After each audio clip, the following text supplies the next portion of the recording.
नमस्कार, आप देख रहे हैं CNBC आवाज मोतीलाल ओसवाल स्टूडियोज। मैं हूं मनीषा गुप्ता और आज हमारे पास कमोडिटी राउंडअप में टॉप हेडलाइंस में यहां पर चांदी है, क्योंकि यहां पर इसको ऑल टाइम हाईज पर कारोबार करते हुए हमने देखा है। शुरुआत में ओपन में ही यहां पर तेजी के साथ कारोबार था और अब 1,11,000 के ऊपर चांदी कारोबार करती हुई नजर आ रही है। यहां से किस तरह की चाल रह सकती है और आपको क्या करना चाहिए, बताएंगे आपको।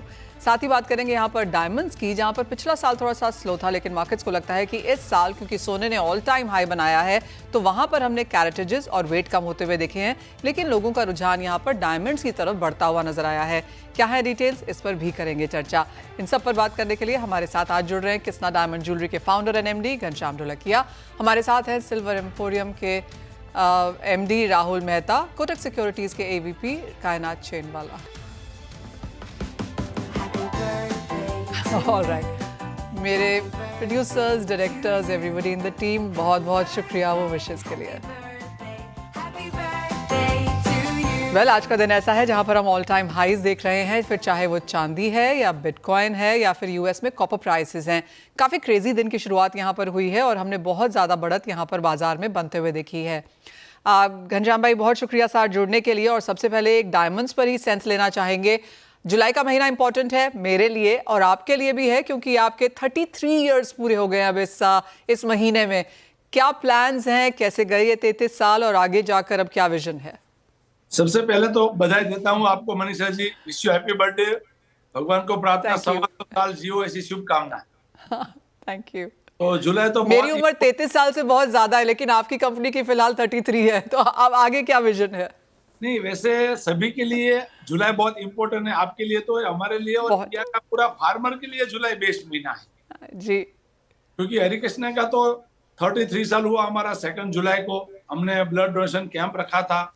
हमारे सभी कस्टमर को हमने वेल विश दिया कि भाई 33 साल का जर्नी में सभी को बहुत सपोर्ट रहा। दूसरा जुलाई में कृष्णा का एनिवर्सरी है 14 जुलाई को, तो मेरा सभी कंज्यूमर से भी कहने का है, CNBC का सभी कंज्यूमर के भाई आप दिल से कृष्णा डायमंड ज्वेलरी खरीद रहे हो और आपकी पसंदी का ब्रांड बन रही है, तो आप सभी को बधाई। इंडिया में बारिश बहुत अच्छा स्टार्ट हुआ है, तो आज भी इंडिया में फार्मिंग का जो इनकम है वो 50 से 60% है। तो ये सीजन भी बहुत बेटर जाएगा, क्योंकि जुलाई से स्टार्ट, जून एंड से स्टार्ट हो जाता है बारिश, तो पूरे इंडिया में बारिश अच्छी फार्मिंग होगी ये साल, उसके लिए भी जुलाई इंपॉर्टेंट है। और अभी देखें तो बहुत सारा फेस्टिवल आ रहा है। अभी अगस्त से हम बात करें तो 3 अगस्त को फ्रेंडशिप डे है, रक्षाबंधन है, इंडिपेंडेंस डे है, जन्माष्टमी है, गणेश चतुर्थी है। तो फेस्टिवल का लाइन है पूरा जुलाई अगस्त से।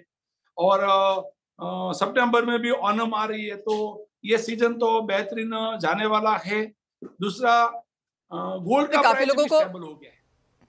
एब्सोल्युटली घनश्याम भाई, बहुत लोगों को ये लगता है कि सोने के प्राइसेस ऑल टाइम हाईज पे गए हैं, तो उसका भी काफी हमने एक शिफ्ट डायमंड्स पे आता हुआ देखा है। क्या आपने वो फील किया है इस साल में अब तक? यस, जो गोल्ड का हमने देखा हुआ, कंज्यूमर जब भी प्राइस बढ़ते हैं तभी टेम्पररी अटक जाते हैं, और लास्ट 3-4 महीने से ये 95 से 1 लाख के बीच में है, तो अभी कंज्यूमर को ये हजम हो गया है। तो अभी ये फेस्टिवल में कंज्यूमर भी अच्छे से डायमंड गोल्ड ज्वेलरी भी खरीदेंगे और डायमंड ज्वेलरी भी खरीदेंगे। और वैसे देखे तो डायमंड ज्वेलरी में 40-50% तो गोल्ड ही रहता है और उसका भी प्राइस बढ़ा हुआ है, तो ओवरऑल डायमंड में भी प्राइस बढ़ा हुआ है दिखाई दे रहा है। और दूसरी तरफ मैं बहुत बार बोलता हूँ, आज भी बोलता हूँ कि डायमंड जो है हमारा US से इंपोर्ट होता है, तो हर साल हमारा रुपीज, लास्ट जुलाई में आपने इंटरव्यू लिया था तभी 83 था, आज 86 है रुपीज। तो वैसे 3-4% तो रुपीज वीक हुआ, तो उसके हिसाब से डायमंड का प्राइस भी 3-4% बढ़ता है। गोल्ड का ज्यादा बढ़ा हुआ है, लेकिन डायमंड का भी बढ़ा। तो जो डायमंड ज्वेलरी कंज्यूमर खरीद रहे उसको भी रिटर्न मिल रहा है। मैं एक डेटा निकाला था, एनालिसिस कर रहे थे कि अब 10 साल पहले किसी ने डायमंड ज्वेलरी 50,000 का लिया और आज वो पहने, उसके बाद वापस देने के लिए जाए तो उसको 70,000 आ रहा है डायमंड ज्वेलरी भी। तो 10 साल पहना और प्राइस ज्यादा आवे, उससे बेहतर तो क्या हो सकता है। उसके लिए गोल्ड डायमंड का धंधा इंडिया में जो बढ़ते जा रहा है और भी आगे बढ़ते जाएगा, उसका रीजन यही है कि ऐसा कोई प्रोडक्ट नहीं है जो गोल्ड डायमंड ज्वेलरी जैसा कोई भी प्रोडक्ट नहीं है पहनो और प्राइस बढ़े। मैं तो बार बार सभी को बताता हूँ और बताते रहूंगा, क्योंकि पहनो और प्राइस बढ़े ऐसा कोई प्रोडक्ट नहीं है। तो फेस्टिवल का भी सभी को बढ़िया जाने की उम्मीद है, और क्यों जाएगा उसका भी ये सब रीजन है। एब्सोल्युटली। घनश्याम भाई, अगर हम ग्लोबल मार्केट्स की फिलहाल यहाँ पर बात करें तो टैरिफ्स ऑफ कोर्स अभी इंडिया की क्या डिटेल्स हैं उसका हम इंतजार कर रहे हैं, लेकिन जिस तरह के भी टैरिफ्स इंडिया पे यहाँ पर लगते हैं, आपको लगता है उसका कोई इम्पैक्ट यहाँ पर डिमांड पे आएगा? और जिस तरह से ग्लोबल टैरिफ्स हमने यहाँ पर आते हुए देखे हैं, काफी सारी कंट्रीज पे 20, 30, 40% तक के भी यहाँ पर टैरिफ्स हैं, क्या एक इम्पैक्ट यहाँ पर लग्जरी आइटम्स पे देखते हैं, क्योंकि डायमंड एक लग्जरी आइटम है? नहीं, टैरिफ जो है अभी यूएस में अभी 9 जुलाई का बाद तो 1 अगस्त का हो गया है। तो पर यूएस अभी डे बाय डे डायमंड के लिए थोड़ा इम्पोर्टेंट है, लेकिन पूरे इंडिया के लिए तो यूएस का एक्सपोर्ट बहुत बड़ा रोल नहीं है। 9% एक्सपोर्ट है इंडिया से यूएस का, तो इंडिया के लिए बहुत बड़ा रोल नहीं है। डायमंड ज्वेलरी में थोड़ा है, पर इंडिया में कंजप्शन बढ़ते जा रहा है। तो जो डिमांड है वो इंडिया की डिमांड है, नो डाउट। बाकी कंट्री से इंडिया के साथ अच्छा रिलेशन है यूएस के साथ, क्योंकि उसको भी मालूम है कि बड़े कंट्री या तो इतनी बड़ी जो इकोनॉमिक है, और हमारा जो लीडर है मोदी जी जैसा लीडर वर्ल्ड में किधर भी ऐसा लीडर नहीं है। तो चाइना के बाद कोई ऑप्शन ढूंढे तो इंडिया ही है। तो इंडिया के लिए बहुत बाकी कंट्री से थोड़ा लिबरल रहेगा। मेरे को श्योर बिलीव है जो 1 अगस्त को अनाउंस करेंगे तो थोड़ा सॉफ्ट तो रहेगा। बहुत सारा चीज वो इंडिया से भी डिपेंड है, और India himself day by day बढ़ते जा रहा है। तो इंडिया का इधर भी मैं आगे बोला था कि made in India, design in India and use in India, तो बाकी जगह पे कम रहेगा, लेकिन इंडिया में फिर भी वो सॉफ्ट रहेगा। तो वो टैरिफ कम होगा, बाकी कंट्री से हमको इफेक्ट बहुत कम रहेगा। और डायमंड में जो है वो भी उम्मीद है कि शायद निकल जाएगी, क्योंकि डायमंड उसके लिए रॉ मटेरियल है। वहां पे फैक्ट्री करेंगे तो डायमंड की तो जरूरत रहेगी, तो डायमंड में निकलने की पूरी उम्मीद है। पर मैं बोल रहा हूँ हमको बहुत इंटरनेशनल मार्केट पे नहीं सोचना चाहिए। हमारा मार्केट ही सबसे बड़ा 140 करोड़ लोग हैं। तो और जगह पे नहीं सोचने का। सभी एक्सपोर्टर को, सभी कंज्यूमर को इंडिया में फोकस करिए। इंडिया हमारा बड़ा 5 ट्रिलियन का जो इकोनॉमिक बनाने का है, मोदी जी का जो लक्ष्य है, वो हम सभी सपोर्ट करेंगे। तो इधर ही फैक्ट्री डेवलप हो रहा है, इधर भी बहुत सारा कंजप्शन हो रहा है, तो इधर ही मार्केट बड़ा बनते जा रहा है। एब्सोल्युटली घनश्याम भाई, मुझे याद है हमने लास्ट टाइम जब बात की थी और उस टाइम पे भी हमने ये रिपोर्ट्स की बात की थी कि किस तरह से, चाहे वो जीआईए की रिपोर्ट है या डिबियर्स की रिपोर्ट है या नेशनल डायमंड काउंसिल की रिपोर्ट है, नेचुरल डायमंड काउंसिल की, सभी का ये कहना है कि इंडिया डिमांड सबसे बेस्ट है, जो ग्रोथ हमने बनते हुए देखी है, और ये मार्केट आने वाले कुछ सालों में यहाँ पर डबल भी हो सकता है। जिस तरह के बाजार है, और ये बातचीत हमारी काफ़ी बूस्टेड डायमंड ज्वेलर से भी होती है, क्या विजन है फिर यहाँ से अगले 5 साल 10 साल में? क्या टेक्नोलॉजी के ऊपर ज्यादा तवज्जो है आपका? किसना में यहाँ पर अब यहाँ पर किस तरह का काम होगा? किसना के कितने फ्रेंचाइजी यहाँ पर हो गए हैं, आगे उसमें क्या प्लानिंग है? नहीं, अभी हमारा 82 हो गया है। अभी ये संडे को ये मुरादाबाद में खुल रहा है 83 का शोरूम। तो हम तो डे बाय डे एक्सपांड करें। इंडिया में स्कोप भी बहुत है। मैं आगे भी बोला था, मेट्रो में भी है, 2-3 टायर में भी है। राइट क्वालिटी, राइट पॉलिसी, तो इंडिया में बहुत बड़ा स्कोप है। तो हमारा भी लक्ष्य है, हम जैसे शोरूम स्टार्ट करते हैं वहां पे फर्स्ट डे पे ब्लड डोनेशन कैंप करते हैं। तो एक दिन ऐसा प्लान है 365 शोरूम, 365 जगह पे इंडिया में ब्लड डोनेशन कैंप होवे, जैसे मैंने बताया। तो इंडिया में स्कोप भी बहुत है, और बाकी सभी ब्रांड वाले को भी जो ट्रांसपेरेंसी के साथ है उसका धंधा और बढ़ रहा है। और आज के जो कंज्यूमर को है उसको अच्छा एक्सपीरियंस चाहिए, वो प्रोडक्ट से ज्यादा एक्सपीरियंस खरीदता है। तो जो भी ब्रांड वाले कंज्यूमर को या कोई भी प्रोडक्ट में हुए बेस्ट में बेस्ट एक्सपीरियंस देगा, तो उसके वहां कंज्यूमर आएगा। तो एक्सपीरियंस पे जितना फोकस करेंगे उतना धंधा बढ़ेंगे। टेक्नोलॉजी तो नो डे बाय डे बढ़ते जा रही है, और हमको यूज करना ही पड़ेगा। और अभी तो बहुत इजी है, आप चैट जीपीटी में कुछ भी डालो दुनिया का, तो सभी चीज आपको अवेलेबल है। ये 20 साल 25 साल पहले नहीं था। तो सभी बिजनेस वाले को भी नया धंधा करने का है तो कुछ देखने की जरूरत नहीं, इतना अभी इंफ्रास्ट्रक्चर अवेलेबल है टेक्नोलॉजी वाइज। 20 साल पहले किसी को पूछेंगे भाई कृष्णा डायमंड ज्वेलरी इंडिया में कितना मिल रहा है, कितनी जगह पे मिल रहा है, तो आपको कृष्णा डायमंड का कांटेक्ट करना पड़ेगा। आज आप गूगल पे डालेंगे, मैंने गूगल पे अभी डाला था और चैट जीपीटी में डाला था कि भाई इंडिया का वेस्ट जोन में किसी को फ्रेंचाइज लेने का तो किसका लेना चाहिए, आज किसकी ब्रांड ग्रो हो रही है, तो बोले कृष्णा डायमंड। मैं बोला चैट जीपीटी भी बोल रहा है, चैट जीपीटी भी बोल रहा है। ओके घनश्याम भाई, एक बहुत बढ़िया स्कोप है। एब्सोल्युटली घनश्याम भाई, एक फाइनल सवाल। अब जैसे आपने बोला कि टियर 2 टियर 3 सिटीज में भी यहाँ पे आप जा रहे हैं, लोगों की एस्पिरेशन है यहाँ पर डायमंड लेने की। एक तो जो एंट्री लेवल है डायमंड लेने का वो क्या है, और एज ऑफ नाउ हम जानते हैं कि 0.3, 0.2, 0.4 शायद ज़्यादा बिकते हैं, और उसके बाद 1 कैरेट प्लस ज़्यादा बिकते हैं। तो जो एंट्री लेवल्स हैं वो आप यहाँ पर कैसा बनता हुआ देख रहे हैं, और वहाँ पे किस तरह की डिमांड और ग्रोथ एक्सपेक्ट करेंगे? जो डायमंड ज्वेलरी का हमारा कृष्णा का बात कर, हम 5,000 में पेंडेंट दे रहे हैं, मैंने आगे बोला था। वैसे 10,000 का तो प्रोडक्ट बहुत है, 20,000 का बहुत है, स्टार्टिंग पॉइंट है। पहले कंज्यूमर के माइंड में ये था कि डायमंड मतलब बहुत महंगा। 1 लाख में डायमंड का सेट दे रहे, डायमंड ज्वेलरी का 1 लाख का सेट दे रहे, कोई भी ओकेशन में, शादी का भी, मीडियम लोगों का शादी का भी फंक्शन है तो डायमंड ज्वेलरी वो ले सकते हैं। अच्छा, 1 लाख तो अफोर्डेबल है ही, मेरा कहने का। तो डायमंड ज्वेलरी पहले सभी के माइंड में ये था डायमंड मतलब बहुत महंगा।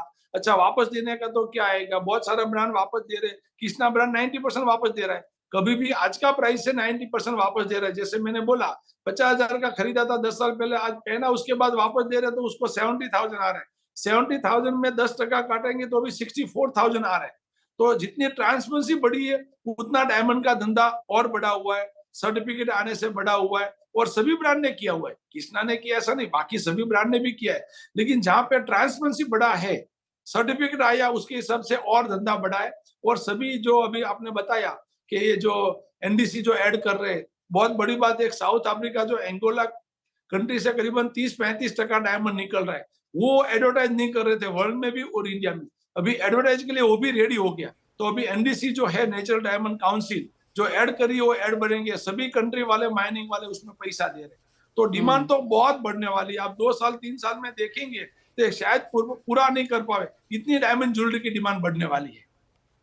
ओह वेल एब्सोल्युटली, काफ़ी स्ट्रॉन्ग फोकस है यहाँ पर नेचुरल डायमंड ज्वेलरी पर। इंडिया यहाँ पर एक बड़ी मार्केट है, काफ़ी सारी कंपनीज, कॉर्पोरेट्स में हमने यहाँ पर इसी चीज़ की बात होते हुए देखी है। और जैसे घनश्याम भाई हमें कह रहे हैं कि बाहर देखने की ज़रूरत ही नहीं है, इंडियन मार्केट ही बहुत बड़ी है, बहुत लोग हैं, एस्पिरेशंस हैं, और यहाँ पर ही काफ़ी ज़्यादा खरीदारी हम बनता हुआ देखेंगे। घनश्याम भाई एज ऑलवेज बहुत शुक्रिया साथ जुड़ने के लिए, टैरिफ से लेकर इंडियन मार्केट से लेकर, और ऑफकोर्स आपका क्या विजन है आगे जाकर उस पर भी चर्चा करने के लिए।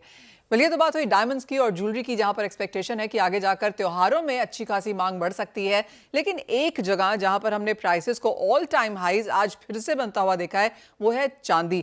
राहुल, कैसे देखते हैं आप सिल्वर प्राइसेस? बिकॉज आज उठते ही ऑलमोस्ट ऑल टाइम हाई था और उसके बाद लगातार हमने हाईज बनते हुए देखे हैं।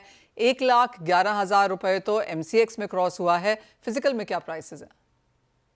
जैसे फिजिकल में प्राइसेस चल रही है 1,13,000 के आसपास प्राइसेस चल रही है। जैसे अपन लास्ट दिवाली पे भी शो किया था, मैंने बताया था कि इस साल दिवाली के पहले पहले चांदी के रेट करीब करीब 1,25,000 के आसपास दिखेंगे। तो ये रोड मैप, मतलब चांदी की जिस हिसाब से प्राइसेस बढ़ रहे हैं, 1,25,000 अभी दूर नहीं है।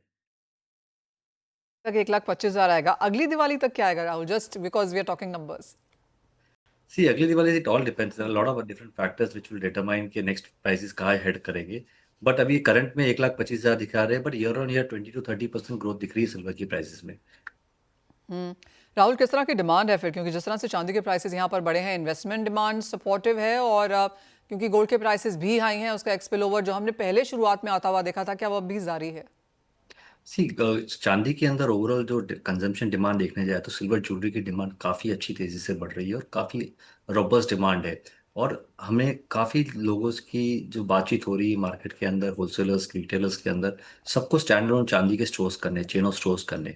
आज इंडिया इतना बड़ा मार्केट होने के बाद में कोई भी एक नेशनलाइज सिल्वर ब्रांड नहीं है जो बर्तन और ज्वेलरी साथ में बेच रहा है।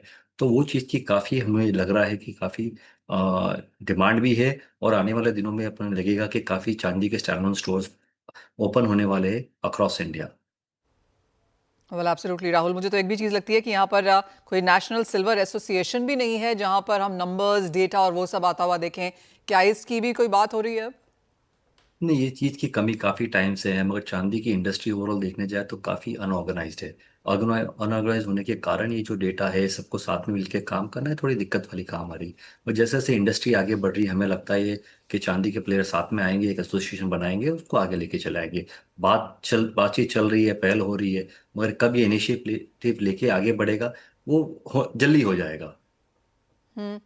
लास्ट ईयर चांदी का इंपोर्ट बहुत स्ट्रांग था। इस बार भी अगर फर्स्ट हाफ को देखें तो ठीक ठाक है इंपोर्ट, सेकेंड हाफ में हमेशा ज़्यादा होते हैं। क्या हाँ, एक्सपेक्टेशन है, किस तरह की मांग देखने को मिलेगी अगर चांदी 1 लाख के ऊपर रहेगी और 1.25 लाख तक जाएगी?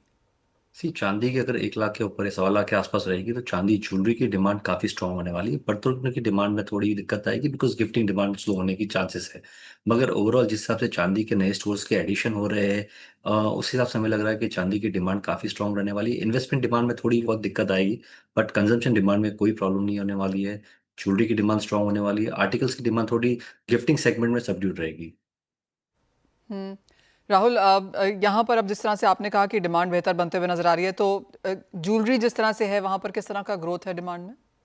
सी ज्वेलरी की ग्रोथ हमें मुझे जो पर्सनली भी दिख रहा है ना, 50 to 60% year and year growth आ रही है।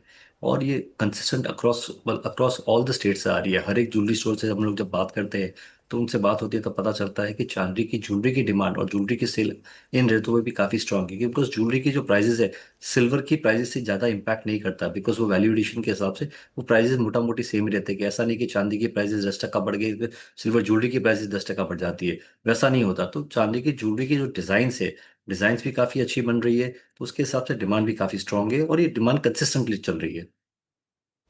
Fair point that. तो काफ़ी इंटरेस्टिंग नंबर है वहाँ पर कि इंपोर्ट्स अच्छे खासे हैं। ज्वेलरी डिमांड 50 से 60% तक यहाँ पर बढ़ रही है और अच्छे एक्सपेक्टेशंस यही है कि स्ट्रॉन्ग नंबर हम यहाँ पर आगे जाता हुआ देखेंगे भी। राहुल, बहुत शुक्रिया साथ जुड़ने के लिए। और कोटक सिक्योरिटीज से कायनात चेनवाला अब हमारे साथ हैं। कायनात, नमस्कार, शुक्रिया साथ जुड़ने के लिए। और क्योंकि ब्रेक से पहले चांदी पर बात हो रही थी तो आपकी भी एक सेंस उस पर लेना चाहेंगे। आप कैसे देखती हैं चांदी के प्राइसेस और क्या करंट लेवल्स पे बाइंग की अपॉर्चुनिटी है? Good morning Manisha. सबसे पहले wish you many many happy returns of the day and have a thank great you. Year ahead. Thank you. और जहाँ तक चांदी की बात करें, काफी हमें एक तेजी देखने को मिली है चांदी में। एक तो जैसे आपने कहा कि गोल्ड का स्पिल ओवर इफेक्ट, तो एक जो सेफ हेवन बाइंग है वो तो है ही, साथ में it is backed by ETF buying. ETF flows जो है, इनफ्लोज जो है वो काफी हद तक बड़े हैं, जिसका एक सपोर्ट मिल रहा है प्राइजेस को। साथ ही साथ हम देख रहे हैं कि यूएस मार्केट्स का भी जो रेजिलियंस बना हुआ है, उसका इम्पैक्ट हमें यूएस मार्केट्स को पे देखने को मिल रहा है। और वही इम्पैक्ट हमें उसका जो पॉजिटिव जो यूएस इकोनॉमी को लेके जो डेवलपमेंट्स लग रही हैं फिलहाल, बिकॉज पहले एक्सपेक्टेशंस थी कि बहुत ज़्यादा वीकनेस देखने को मिलेगी इकोनॉमी में, बट जो भी लेबर मार्केट डेटा आया है इट शोज कि सॉफ्टनेस है थोड़ा सा, but still the labour market is resilient, जो सपोर्टिव रहा है for US markets and it is also supporting silver prices. So overall इस सब की वजह से एक सिल्वर को ऑप्टिमिज्म देखने को मिल रहा है। साथ में हम एक्सपेक्ट करें कि शायद प्राइसेस और ज़्यादा अपसाइड देखने को मिल सकता है, प्रॉब्ली टुवर्ड्स 114-115 के लेवल्स। नेक्स्ट वीक तक भी ये लेवल्स हमें देखने को मिल सकते हैं। इन नेक्स्ट वीक तक भी हमें ये लेवल्स देखने को मिल सकते हैं, बिकॉज देखिए अभी नेक्स्ट वीक में यूएस का काफ़ी डेटा है, सीपीआई है, रिटेल सेल्स है। तो वो डिपेंड करेगा, अगर वो डेटा भी कंटिन्यूड एक पॉजिटिव इम्पैक्ट दिखाता है कि रिटेल सेल भी बहुत ज़्यादा अगर नेगेटिव नहीं होता है इन केस, एंड अगर वो पॉजिटिविटी कंटिन्यू रहती है तो देन डेफिनेटली एक और पॉजिटिव रहेगा सिल्वर के प्राइसेस के लिए। साथ ही साथ ये जो टैरिफ डील्स को लेके जो डेवलपमेंट्स है, बहुत सारे टैरिफ अनाउंसमेंट्स हुए हैं ये वीक। एंड नेक्स्ट वीक एक इम्पॉर्टेंट ये रहेगा कि मंडे को ट्रम्प रशिया के ऊपर कुछ एक बड़ी अनाउंसमेंट करने वाले हैं। In case he goes ahead with sanctions, तो जो सेफ हेवन डिमांड है उसके तरफ से भी I think gold and silver के लिए थोड़ा सपोर्ट मिल सकता है। सो आई बिलीव कि ये प्राइजेस थोड़े से अभी सिल्वर के लिए तो मुझे पॉजिटिव ही लग रहा है, गोल्ड के लिए भी साइडवेज टू पॉजिटिव का ट्रेंड अभी आने वाले कई सेशंस के लिए फिलहाल दिख रहा है। ऑलराइट, तो माफ़ कीजिए, ऑल टाइम हाइज के ऊपर कारोबार और सपोर्ट लगातार रह सकता है। कायनात, एक सेंस आपसे कॉपर पे भी लेना चाहेंगे। जिस तरह की डिस्पैरिटी है, यूएस कॉपर 40% ऊपर है इस साल में, एलएमई कॉपर जस्ट अबाउट 12%। कब तक देखती हैं ये आर्बिट्राज अपॉर्चुनिटीज़ कंटिन्यूइंग? जैसे अनाउंस हुआ है कि अगस्त 1 से ये शायद टैरिफ अप्लाई हो जाएंगे। सो इम्पॉर्टेंट ये रहेगा देखना कि अभी आने वाले समय में कितने ड्रॉज होते हैं इन्वेंट्री से। ऑलरेडी 2.5 के या 3 के का डिस्पैरिटी था एलएमई और कॉमेक्स के प्राइजेस में। एंड आई बिलीव कि ये एक्चुअली अगर ये देखा जाए तो नेगेटिव ही है कॉपर प्राइजेस के लिए, बिकॉज एलएमई से जो ड्रॉज है वो वंस जो टैरिफ्स एप्लीकेबल हो जाएंगे उसके बाद वो ड्रॉ स्लो हो जाएंगे। इंपोर्ट्स के लिए भी ये बहुत नेगेटिव है, बिकॉज डायरेक्टली 50% टैरिफ्स बहुत ज़्यादा एक्सपेंसिव है for US consumers to import copper. तो जो ग्लोबल डिमांड है उस पर भी इम्पैक्ट आएगा। तो आने वाले समय में ये हो सकता है कि नेगेटिव इम्पैक्ट रहे प्राइजेस का। जहाँ तक कि पैरिटी की बात है तो वील हैव टू सी के जैसे ये ड्रॉज थोड़े से स्टेबलाइज होते हैं, बिकॉज यूएस में भी उनका inventory is now 2 lakh plus, whereas LME पे हमने देखा है कि इट्स 90-95 के आसपास अभी इन्वेंट्रीज चल रही हैं। एंड सरप्राइजिंगली ये वीक में हमने देखा है कि दोनों भी कॉमिक्स पे भी और एलएमई पे भी इन्वेंट्रीज इंक्रीज हुई है। सो जैसे जैसे जो ये को रिलेशन, बिकॉज ये टैरिफ की वजह से ये इतना डिस्पैरिटी था, एक बार ये टैरिफ का जो कंसर्न है, जो टैरिफ इम्प्लीमेंटेशन एक बार हो जाएगा, तो I think we will see जो ये प्रीमियम है ये थोड़ा फेड होता हुआ हमें आगे जाके दिख सकता है। बिकॉज अभी खास एक्सपेक्टेशन यही है कि आगे आने वाले समय में हो सकता है कि अभी 2-3 हफ्तों में और एक्सिलरेटेड ड्रॉस देखने को मिले, उसके कारण थोड़ा सा ये प्रीमियम्स अभी हाई है। Once those flow stop, I feel कि वो उसके बाद प्रीमियम ईज होना स्टार्ट हो जाएंगे। कायनात, यहाँ पर हमने कल इलेक्ट्रिसिटी फ्यूचर्स लॉन्च होते हुए देखे एमसीएक्स की तरफ से। एनएसई भी इसी का प्लान कर रहा है आने वाले समय में। जिस तरह की ओपनिंग है, क्या आपने इसे देखा है? किस तरह का इंटरेस्ट है, फीडबैक है, पार्टिसिपेशन है? देखिए एक काफ़ी अच्छा प्रोडक्ट आई वुड से, बिकॉज़ हम लोग globally India is the third biggest consumer, electricity consumer. And overall जो पार्टिसिपेशन हमने अभी कल जो ऑब्जर्व किया है, तो एक डिसेंट पार्टिसिपेशन है, डिसेंट वॉल्यूम्स हैं। एंड ट्रेडिंग अपॉर्चुनिटीज़ के लिए भी काफ़ी अच्छा है। एंड आई बिलीव कि क्योंकि ये एक इंडिया स्पेसिफिक प्रोडक्ट है, तो डेफिनेटली हेजिंग के लिए भी ये काफ़ी एक अच्छा प्रोडक्ट साबित हो सकता है। NSE is also coming ahead with electricity futures.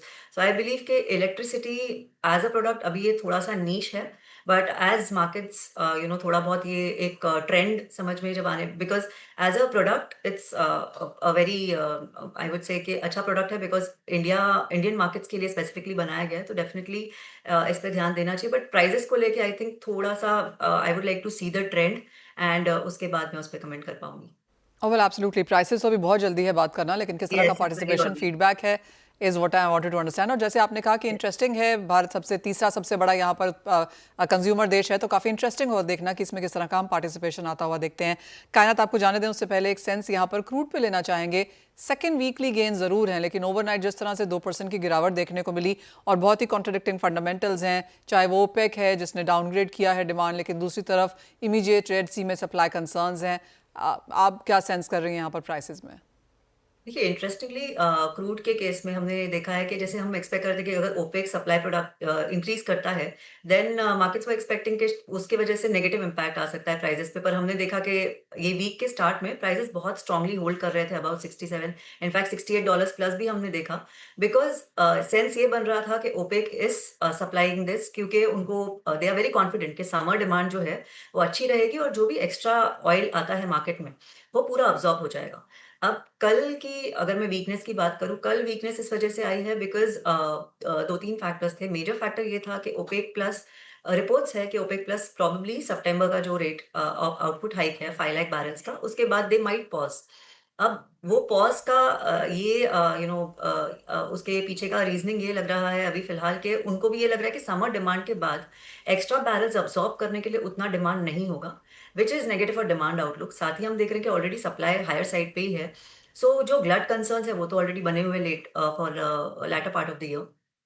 But having said that, overall underlying trend तो बेरिश लग रहा है। बट जैसे मैंने कहा कि ट्रम्प क्योंकि कमेंट करने वाले हैं रशिया पे मंडे को, तो मुझे लगता है कि वो थोड़ा एक इम्पॉर्टेंट रहेगा देखने के लिए। एंड अगर कोई बड़ा सैंक्शंस अनाउंस होता है रशिया पे और ऑयल मार्केट्स पे कोई डायरेक्ट इम्पैक्ट आता है, देन डेफिनेटली एक थोड़ा सा क्रूड प्राइसेस के लिए वो भी थोड़ा सा एक सपोर्टिव फैक्टर रहेगा।